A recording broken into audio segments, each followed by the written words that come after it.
AJ Riedel here, and this is the Thriving Through podcast, where each week I have real conversations with self-employed consultants about what it really takes to build a profitable and fulfilling consulting practice. So I have a question for you.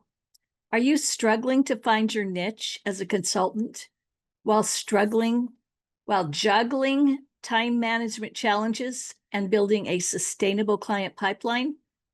Laura Palacios is here to talk about how she answered that question. She's the founder of Lia Inspiration. She's known for her unique expertise in program descaling, helping organizations sunset programs with honor and strategic intent.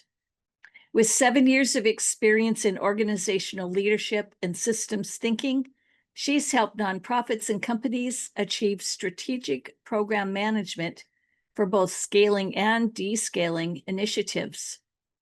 If you want to learn how to transform from a generalist utilitarian approach to a focused strategic practice with clear positioning and effective networking strategies, you won't want to miss this episode.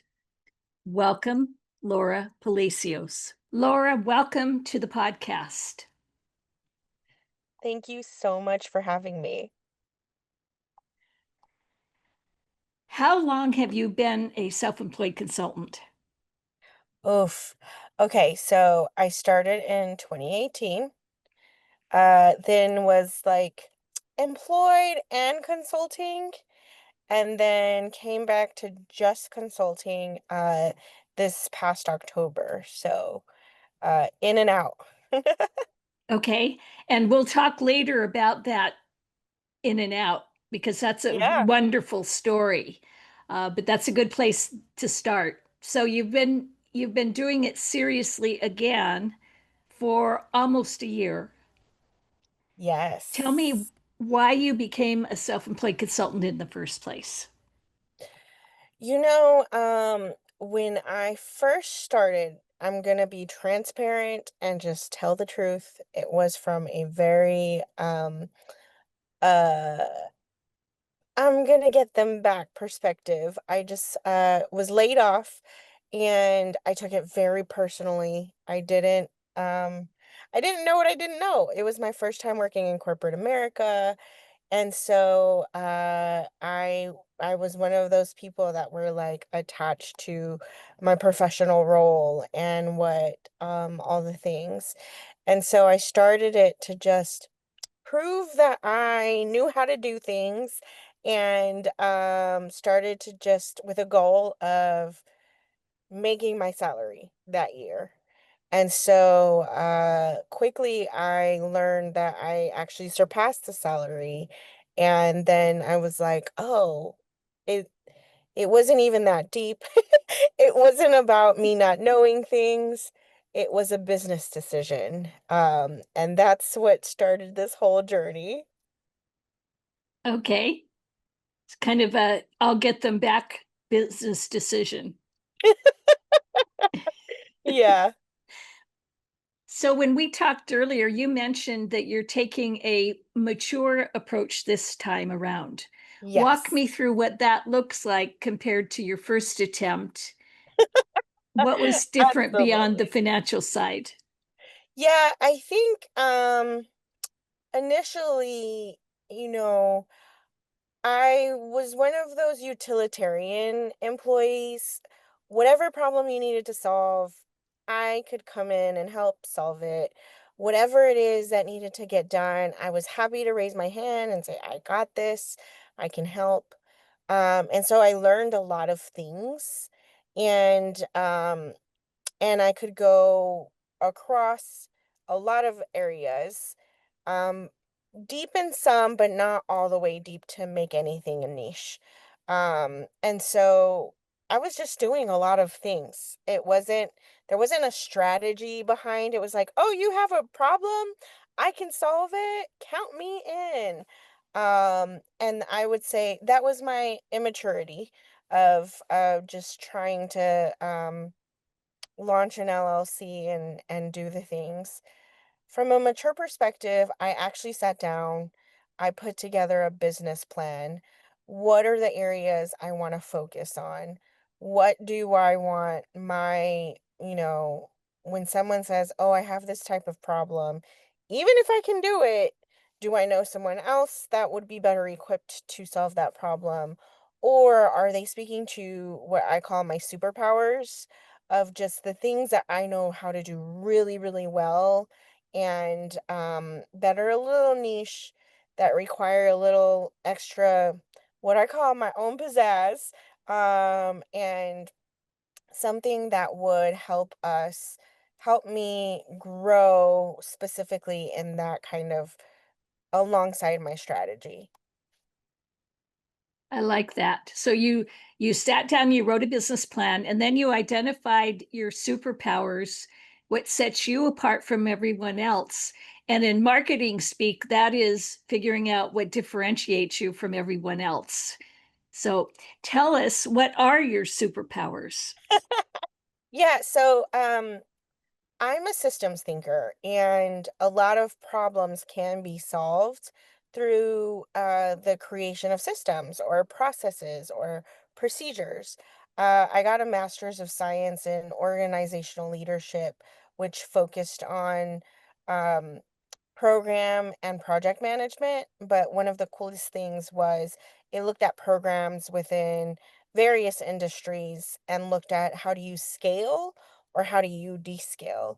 And being across various industries, what I learned was descaling is a lot harder because it's not the shiny thing. A lot of companies or organizations don't want to allocate additional resources to descale a program. They kind of just want like it's done, turn the page. But what ends up happening to the human capital and the human resources is people feel deflated because they've spent so many hours, so much, dare I say, blood, sweat, and tears into building this. And all of a sudden, what they're hearing is this is no longer a great idea, and no one wants to hear that. Everyone's ideas are great. And so there's a way to descale or sunset being honorable to the time invested. And also, you don't have to throw everything out. There may be some elements of that program or project that you do want to retain and you do want to keep around. And so, how do you find its nested place, its nested home, etc.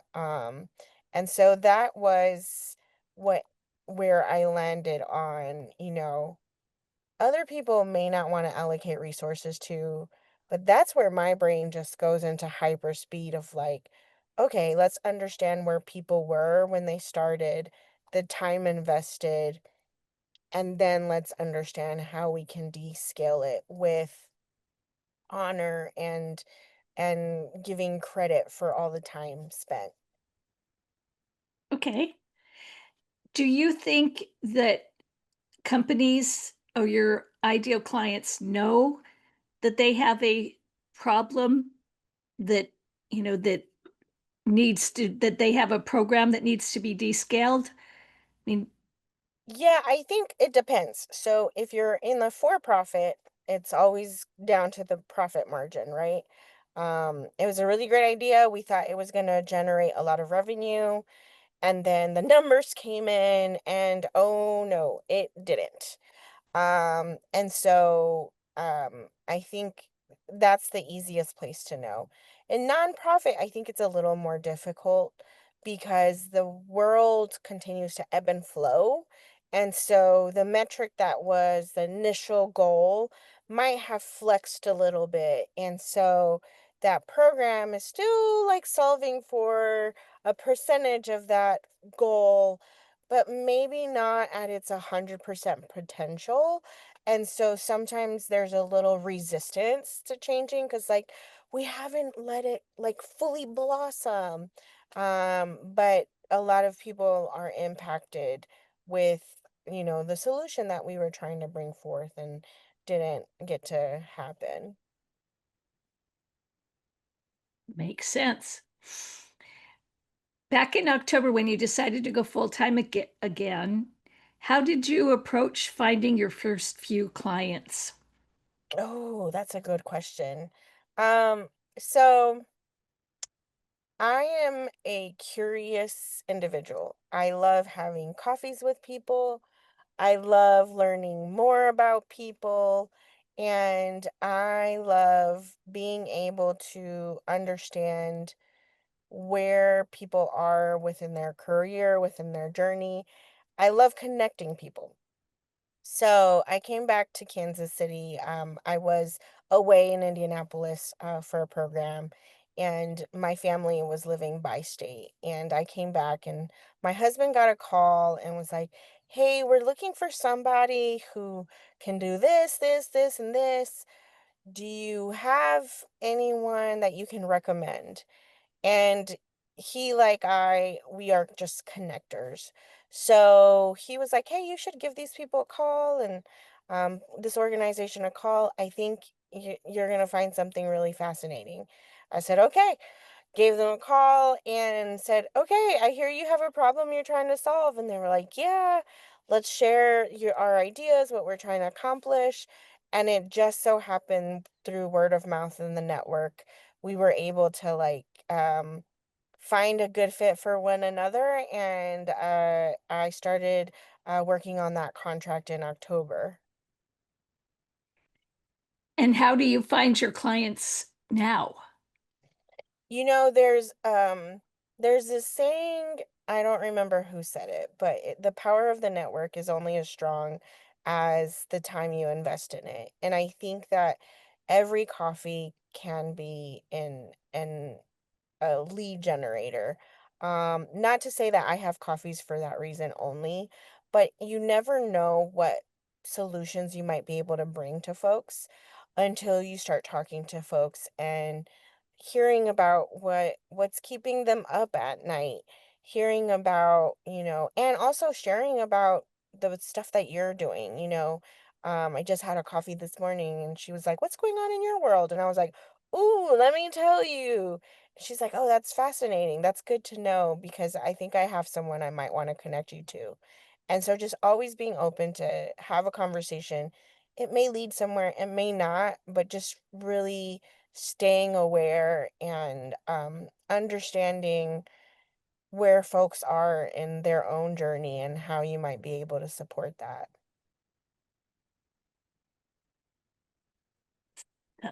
So it's networking, and what I'm hearing is networking and also, I mean, face to face, one on one. Yes, yes.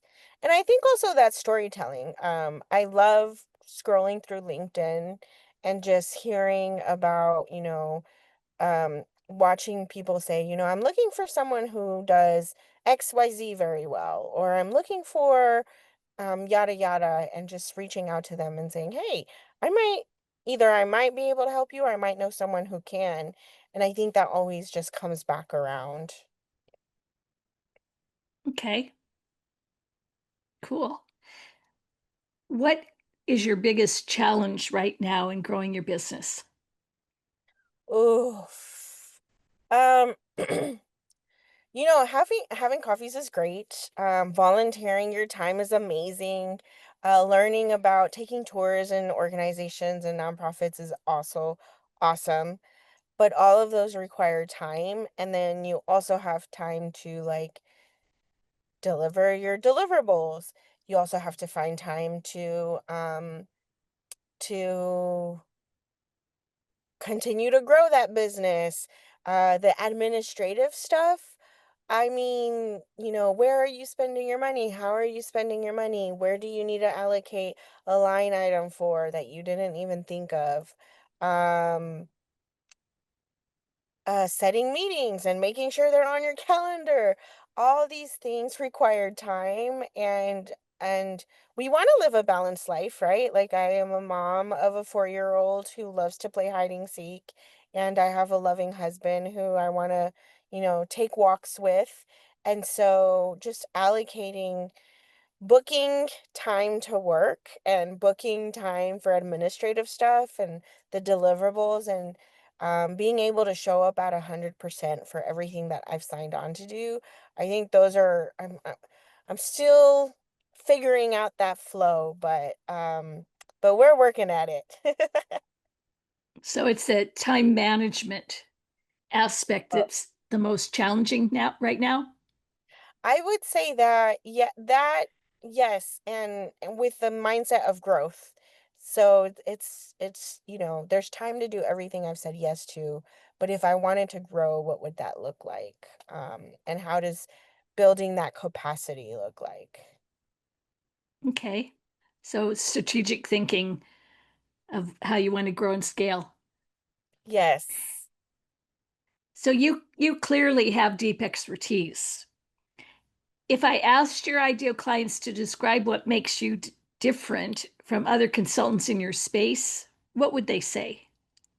Oh, that's a great question.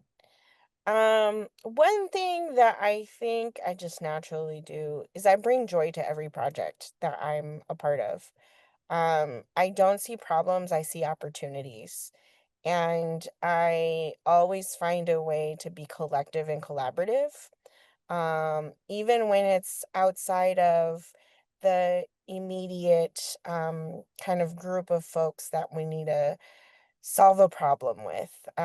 Sometimes there's expertise outside of the task force or the working group, and it's just a coffee to get a little more insight about X, Y, or Z and bring it to the table. And so I think the innovation never stops as long as I have room and space for the scope. And I think that all of my clients would say something to that degree. Okay. You're the joy bringer. I A like it. 100%. You when we talked earlier, you said that you had the sort of the business part of the business kind of well organized and that you're focusing on brand and messaging this year.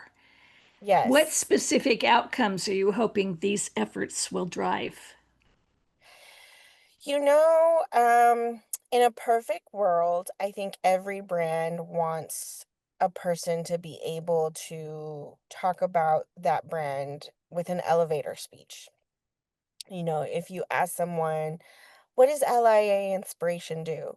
In a perfect world, you would be able to give a quick one or two sentences and hit it on the mark. And I think that's every single brand's kind of journey to get there. I also think of just so brand recognition and just storytelling. And there's really dope work that I'm doing and getting to be a part of, and just broadening that kind of awareness, not just for the organizations I'm working for, and but also for like the betterment of the community, and um, for the betterment of LIA Inspiration. So all of the above. Okay. So if I met you at a networking event, what is that pitch? How do you describe what you do? Full transparency, I am still perfecting it, but my current iteration is so LIA Inspiration focuses on program and project management for scale and descale. And that is intentional and on purpose, finding joy every step of the way. Hmm. And what kind of reaction do you get when you give that? Yeah, usually I get, "That's interesting, tell me more," which is exactly where I wanna be. I'm able to give them examples, and, from whether it is their industry lens examples, or whether it's, examples of something that I wanna elevate that I'm currently working on, and that's been really awesome to kind of engage in that way. Yeah, that's interesting. Tell me more is a good indication that your messaging is doing its job. If we fast forward 18 months, Yeah. And your marketing is working exactly how you want it to. What does that look like? Ooh, a girl can only dream. I'd love to grow from a capacity perspective. I think there's a really amazing work that I'm doing that I'd love to like share some of that cool and fun stuff I have access to do and kind of grow someone to like be part of the strategy, be part of the collaboration. And so 18 months from now, if I could add an individual to the team, that would be so dope. Um, I'd also love to grow the portfolio, and right now I'm very much in the like education sector. But I think there are companies, and I think there are other nonprofits that could really benefit from just assessing some of their programs and identifying, if it were to scale, what are the things that we need to be considerate about to have that scaling impact? And is this having the impact that we want it to have? And maybe make a decision then whether it's scale or descale or leave it alone. Don't, what is that saying? Don't recreate the wheel. If it's working and it's working exactly as intended, sometimes it's nice to hear that too.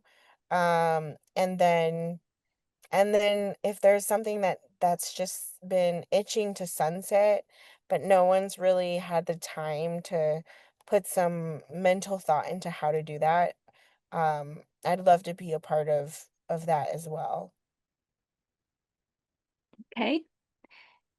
If you could go back to and give advice to yourself back when you were just picking up projects, Yes. what would you tell her about building a sustainable pipeline?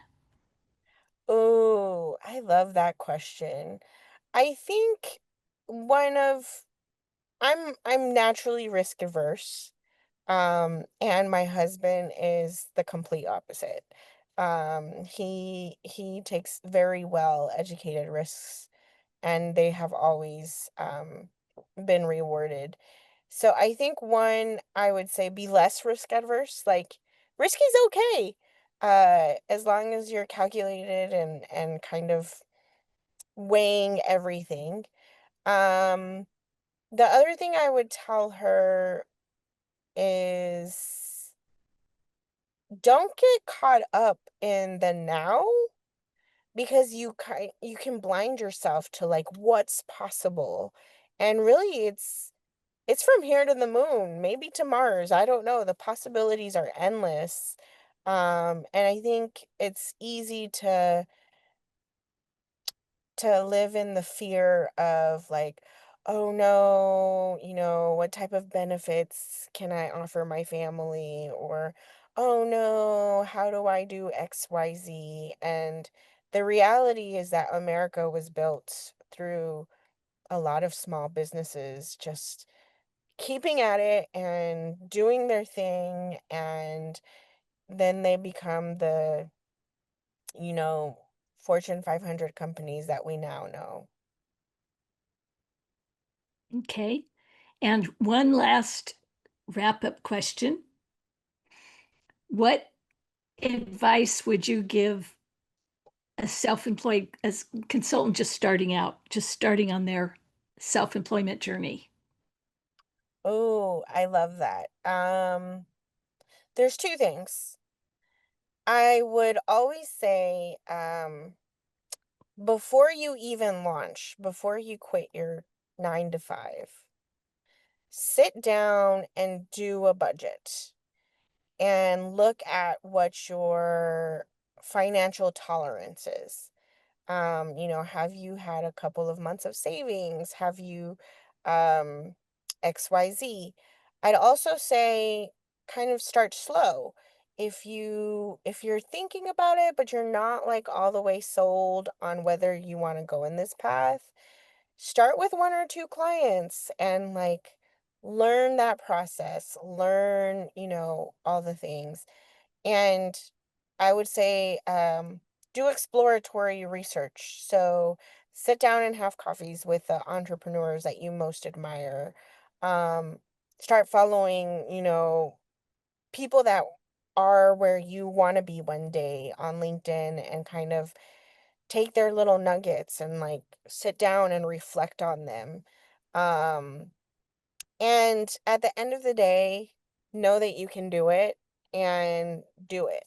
Um, I think as long as you kind of have a plan and you have like some contingencies in there, it might be a little bit scary at first, but if you don't try, you may end up with regrets, and I'd hate for anyone to do that.